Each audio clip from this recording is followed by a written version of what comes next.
Dans le processus de recrutement, on va parler de l'acquisition des données du candidat.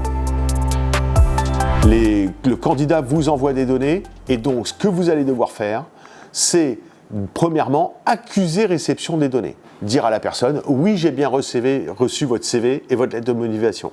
Et vous allez lui dire ce que vous allez faire avec les données. Je vais les enregistrer dans mes systèmes. C'est principalement ça.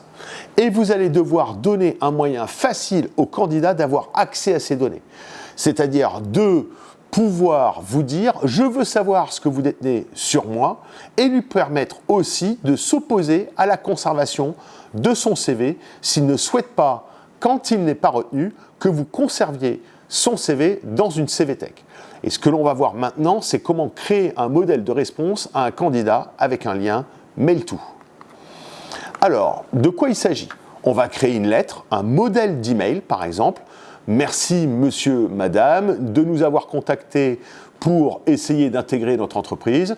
On enregistre vos données et vous êtes susceptible d'être contacté par notre service recrutement. Nous conserverons votre CV pour une durée maximum de 2 ans. Et si vous souhaitez avoir accès à vos données, les modifier ou nous demander de ne pas conserver votre CV, cliquez ici. Et c'est ce cliquer ici qu'on va voir ensemble. Donc, comment est-ce qu'on va faire ça? Une méthode très très simple, c'est de créer dans son modèle d'email un lien MailTo. Ce lien MailTo, vous pouvez le faire en allant sur Internet et vous tapez dans votre moteur de recherche MailTo Free Generator.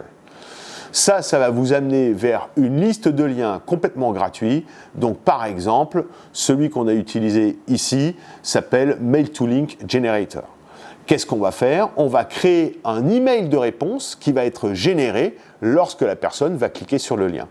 Dans cet email de réponse, on va mettre un objet, par exemple mes données personnelles, et dans le corps du texte, on va inviter ce candidat au recrutement à remettre son nom, son prénom, son email, et de choisir parmi les options qu'on lui propose. Exemple, corriger une de ses données, son email, son numéro de téléphone, s'opposer à la conservation de son CV, ou bien recevoir une copie de ses données, ou suspendre le processus de recrutement parce qu'il est en vacances et qu'il n'a pas envie de rentrer dans un processus de recrutement maintenant, ou qu'il est déjà en processus de recrutement avec une autre entreprise.